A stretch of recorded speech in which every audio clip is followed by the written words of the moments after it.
Hey y'all, welcome back. On tonight's homework, we're going to be focusing on the second derivative test and how it is used to find information about a function given its second derivative. But this homework is going to have some problems that use the first derivative test as well, and will be kind of an overall review of where we're at this point. So we will have some second derivative test questions, but there'll be some first derivative test questions, and let's just go ahead and get started. Number one says the graph of y equals, and then we have this cubic function, is either increasing for all x, decreasing. So anyway, we're trying to figure out exactly where is this function increasing and decreasing. So we're going to get that information from the first derivative. So let's go ahead and find that first derivative. So y prime would be using the power rule, 6x squared plus 24. And to find these intervals of increasing or decreasing, we are going to first find the critical values of this function. The critical values are going to be any x value that makes the derivative either 0 or undefined. Now, the derivative here is a quadratic, and quadratics are defined everywhere across the real numbers. There's no values that would make this undefined, so we're just going to be really concerned with where this equals 0. So I'm going to go through the process of solving this using my properties of equality, subtracting 24 from both sides, and then dividing both sides by 6. And then so I get, we get x equals plus or minus, wow, look at this. This is kind of wild. The square root of negative 4. Okay, so this would be plus or minus 2i. Okay, so there are no real critical values here. So our number line, we're not going to put anything on the number line. We are just going to test a value to see whether or not this thing is going to be positive or negative across the real number line. So there are no real critical values. So we only have to test one number, and going back to the equation, 6x squared minus 24, this kind of makes sense because any number that I plug into x here, right here, is going to make, since I'm squaring it, is always going to be either 0 or positive. And I'm multiplying by 6 and then adding 24. So there's no way for this to be negative no matter what I plug into x. So I should really be expecting there to be just one interval, no partitions, where it's just going to be positive across the board. So the entire interval is positive. This is for f prime, by the way. So that means that it should be increasing for all x. So the correct answer here is A.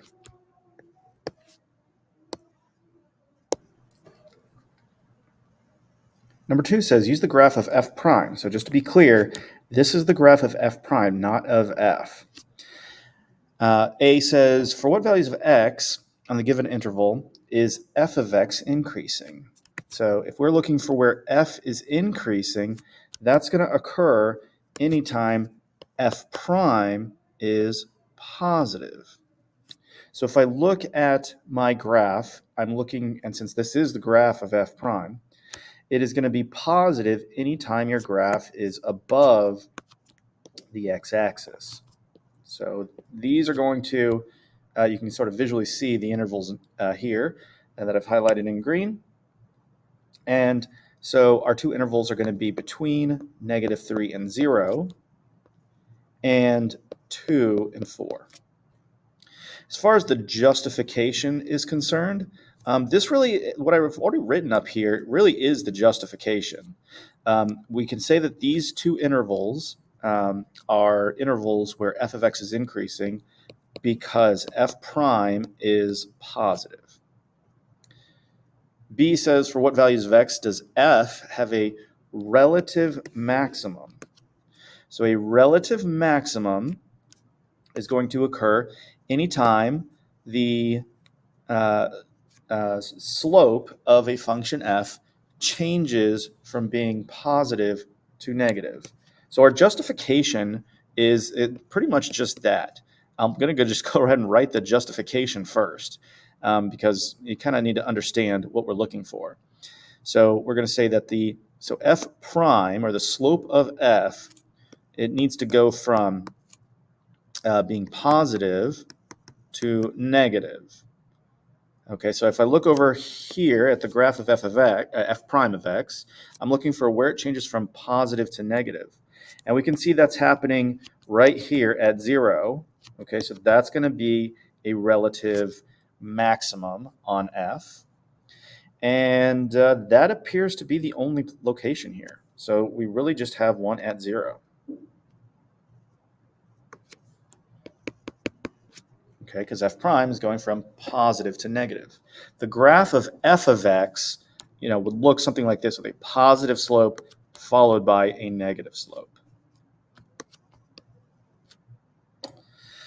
Letter C says fill in each of the following blanks with either greater than, less than, or equal to. So the value of the derivative at 2, we can see the value of the derivative is the y coordinate of f prime, and we can see that equals 0.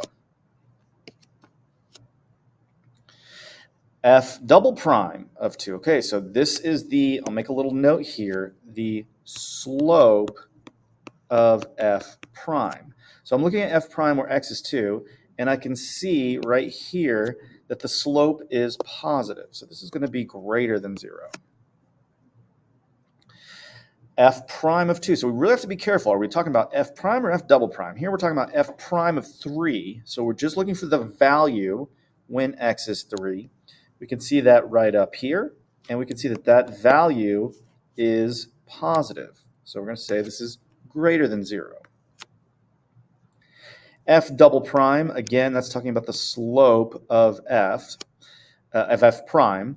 So at 3, we can see that the tangent line here is horizontal, so this is going to equal 0.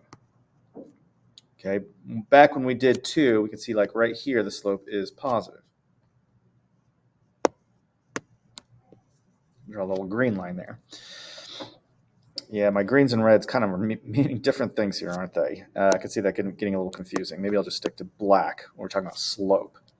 Okay, and then the last one here, f prime of 1. So we're just going to evaluate the f prime when x is 1. We can see that point is down here. And so because it's below the x-axis, this is going to be negative. Number 3.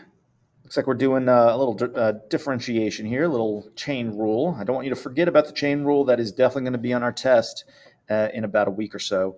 So let's make sure we don't forget how to do that. So I'm going to just rewrite y here. My outside function is natural log. My inside function is 3x plus 5. So y prime will be 1 over, and the derivative of natural log is 1 over x, so the derivative of natural log of 3x plus 5 is going to be 1 over 3x plus 5 times the derivative of 3x plus 5, which is going to be 3. So I'm actually going to rewrite this because you can see this is a multiple choice question, and the multiple choice items are always going to have their answer choices simplified. So this is going to be 3 over 3x plus 5. So our answer is A.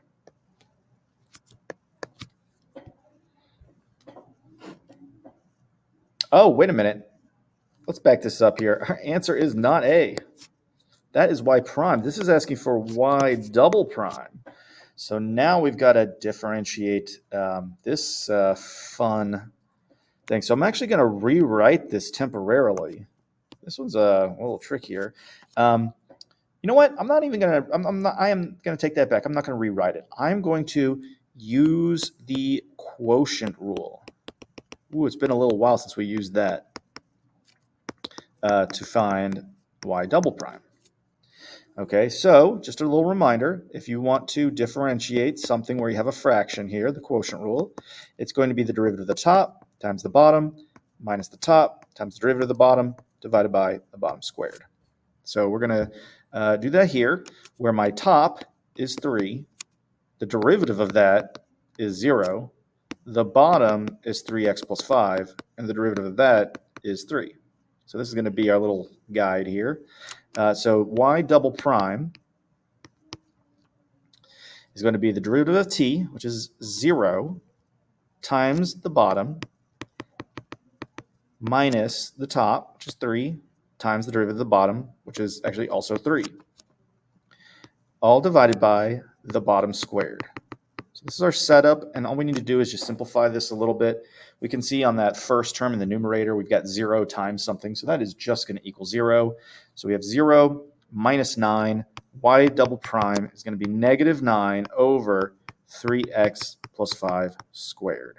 And yeah, so our answer is actually D, not A. My bad. A was actually, that was y prime. And so I was getting a little ahead of myself circling that one. So sorry about that. But now we've got the correct answer. Number 4 says, if h is f of x squared plus 1, determine h prime of 1. This is going to be another chain rule problem. So let's find h prime of x first. We'll differentiate the outside function, which is just f of x. So that's just going to be f prime of x squared plus 1 times the derivative of the inside is going to be 2x. So if I'm trying to evaluate h prime of 1, that's going to be f prime of 1 squared plus 1 times 2 times 1. Okay, well, 1 squared plus 1, 1 plus 1 is 2, so we're looking for f prime of 2 times 2. F prime of 2 can be found right here. It's 80. So that's going to be 80, or sorry, negative 80 times 2. So h prime of 1 is negative 160.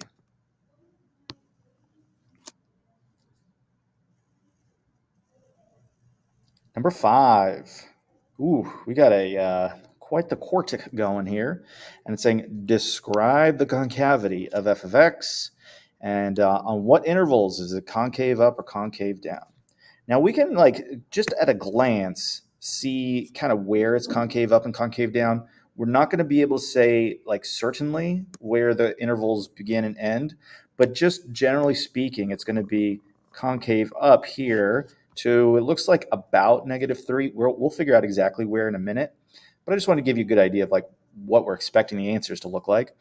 And then it looks like it's concave down, roughly here, and then it's concave up again. So this is sort of approximately where our intervals are, but we're going to use that second derivative test. Or it's really not even using the second derivative test, but we'll use the second derivative to figure out exactly where these points of inflection are, where the concavity changes. These are going to be points of inflection, okay, where the concavity changes, because where those points of inflection are will determine sort of the endpoints of our intervals. They will be our partitions. So first, let's go ahead and differentiate to find that second derivative so that we can actually figure out where those points of inflection are. I'm going to rewrite f of x here, just copying this down. I think it's kind of nice to see f prime, f double prime all kind of stacked on top of each other. Okay, so f prime is going to be, let's see, 4 divided by 12. That's going to be 1/3 x cubed. And then we've got 3 times a 6 is 3/6. That's going to be a half x squared. Oh, yeah, this is going to work out super nicely. Look at, you can kind of, hopefully you see kind of where this is going. So 2 times 3, that's going to be -6x, and then -2. So that's f prime. We could use that to find where our function's increasing, decreasing, but that's not exactly what this question is asking for. What we need is the second derivative.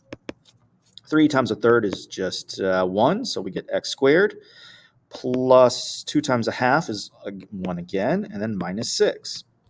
So in order to find the concavity of f of x, we need to find the, not the critical values. Critical values are going to be where f prime is 0. We want to look for the subcritical values. And really, that vocabulary is not as, for lack of a better word, critical for you to know. You need to know what critical values are, but if you call these subcritical values, okay, that's not a big deal. But they're really called subcritical values because they're the second derivative rather than the first. So we're going to set this second derivative equal to 0 so we could find our potential points of inflection. We can kind of already see roughly where they're going to be based on the graph, but we're going to kind of prove where they are. here. So we're going to factor this as x plus 3 times x minus 2. And so we get x equals negative 3 and x equals 2. Now, these represent our subcritical values.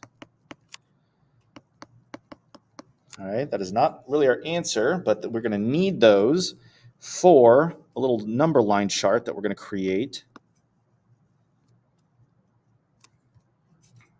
So we're going to put one at negative 3 and 2. And you can kind of see just based on the graph that looks like that's where our endpoints are going to be, right? You can kind of see at negative 3 and negative, that's kind of where we were estimating anyway. But just to verify, important to get the math down here. If I plug in a number like negative 4, that'll make my first factor negative and my second factor negative. So the second derivative, f double prime, is positive to the left of negative 3. If I plug in a number like 0, I'm going to get a positive times a negative, which is negative. So f double prime is negative in this middle interval. Okay, just remember that positive is concave up.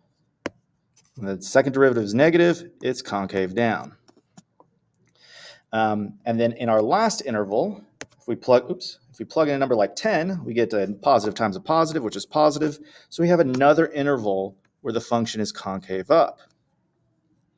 So now we can describe the concavity. Okay, so where should I kind of took up all the space here, but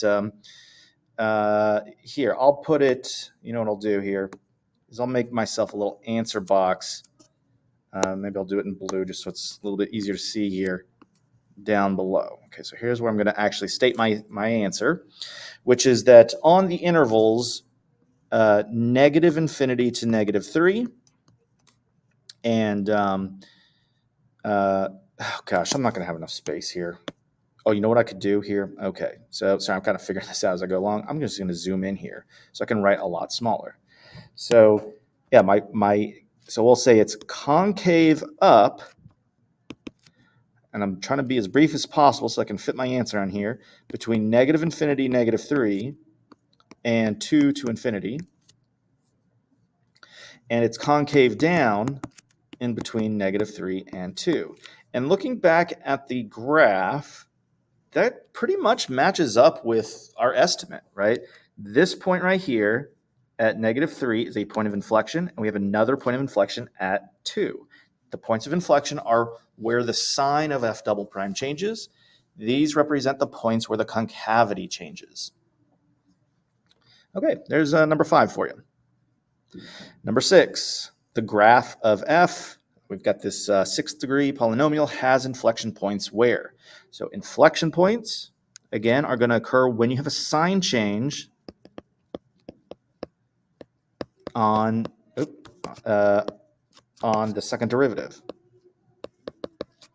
So we're going to do basically what we just did above on number 5. We'll find the second derivative, set it equal to 0, get our subcritical values, create a number line chart, and then whenever the sign changes, so like we saw over here at negative 3 and 2, those would be our inflection points. So let's find that second derivative. F prime, the first derivative would be 6x to the 5th minus 20x cubed. And then our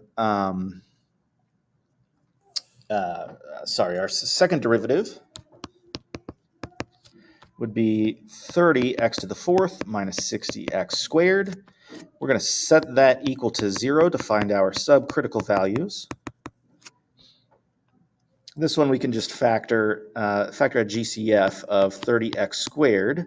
So 30x squared times x squared minus 2. So this one's going to have a 0 at 0. And this one will have a solution where x squared minus 2 is 0. So I might actually work this out. It's only going to take a couple steps here, but just so you can see it a little bit better. Add 2 to both sides, we get x squared equals 2. So x is going to be plus or minus root 2. Now, these are potential points of inflection. These are not the points of inflection. These are our subcritical values. Again, these are just places where if there's going to be an inflection point, they would have to lie at one of these numbers.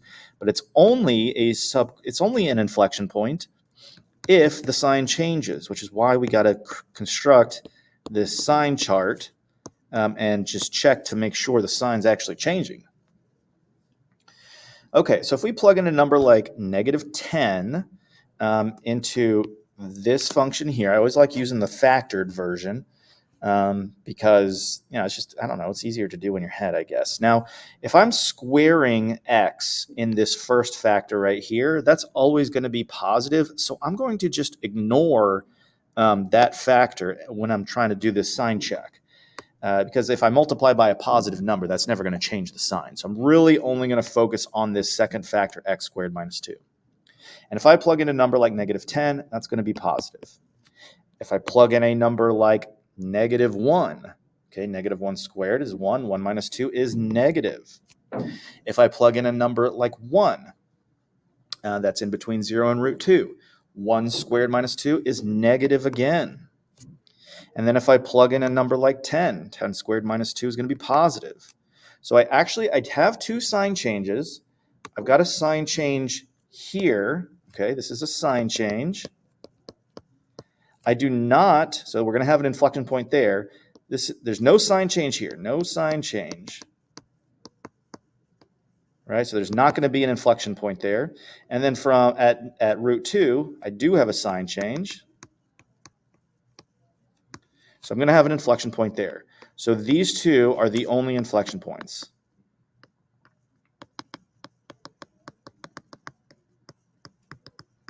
And so now let's take a look at our answer choices and make sure we got that one. Yeah, A. And you could probably guess what the most often incorrect choice here, I would say is probably going to be E here, because if you just find those subcritical values, you might just assume that those are going to be inflection points, but 0 is not an inflection point in this case. All right, we've got, well, we're very lucky here. We've got two number 6s somehow, so this is the second to number 6. I'll make a little note to myself here off to the side to correct that typo for future worksheets, future iterations of this worksheet. Give me just 1 second. Okay, so let's go ahead and work this out, the second one. So we're looking for where this function is concave down. A little bit of a typo here. I should just say concave downward. So it's going to be concave down anytime the second derivative is negative. So again, we're going to do basically the same thing. We're going to test out that second derivative, just like we did in the previous problem and the problem before that. We're going to find the second derivative. We're going to create our sign chart. But in this case, we're only going to report the intervals where the second derivative is negative. So like on the previous problem, we'd say between -√2 and √2. So let's find that second derivative. Y prime is going to be 3x squared minus 12x. Y double prime would be 6x minus 12. So if I set that equal to 0, this problem looks kind of familiar. Did we already do this one? I don't know. Okay, so yeah, we had 12 and divide by 6. I'm going to get x equals 2. And so, yeah, so we're going to have just one subcritical value at 2. Now I'm going to test numbers into my second derivative here. So if I plug in 0, I'm going to get 0 minus 12, which is negative. And then if I plug in something like 10, 60 minus 12 will be positive. So I'm looking for the interval where it's concave down, where it's negative. And so my answer here is going to be on this interval right here, from -infinity to 2, or where x is less than 2.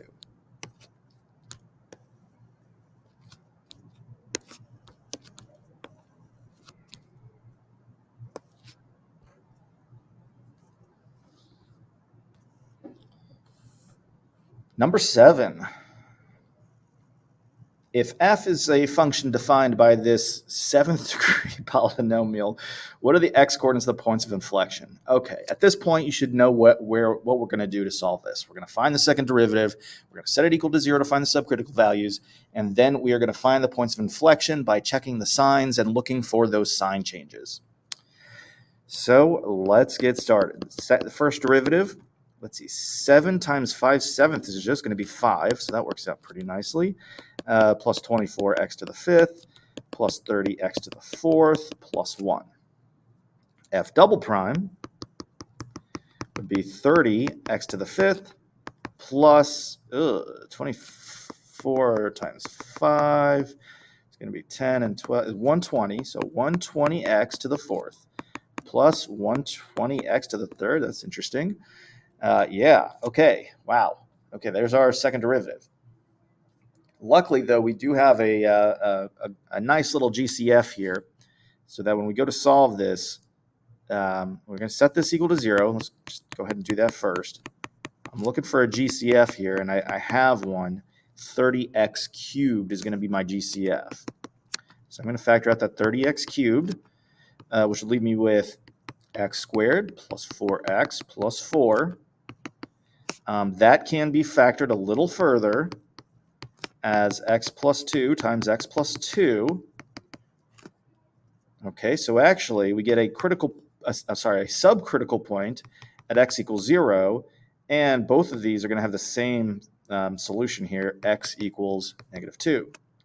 So I'm going to construct my number line chart for f double prime. I'm going to include that up here too. Did I write that on the other one? Yeah. And I'm going to place on this number line 0 and -2. So I have 3 intervals. If I plug in, and I'm going to plug in a number into this one. So if I plug in a number like -10, I'm going to get a negative times a negative times a negative, which is negative. If I plug in a number like -1, it'll be negative times a negative times a negative is negative. So we do not have a sign change here. No point of inflection. Not a point of inflection. However, if we plug in something like 20 or just some number larger than 0, you can even throw in 1 there if you wanted to. You get a positive times a positive times a positive is positive. So we do have a sign change there, meaning that 0 is our only point of inflection. So it would just be 0 only, B. All right, that wraps up this homework. So let me know, as always, if you guys have any questions. You could always reach out, send me an email, ask me in class, or even just post a question on the comments to this video. And I will get back to you and try to help you out and clarify anything that we've gone over here. Y'all have a great day, and I'll see you next time.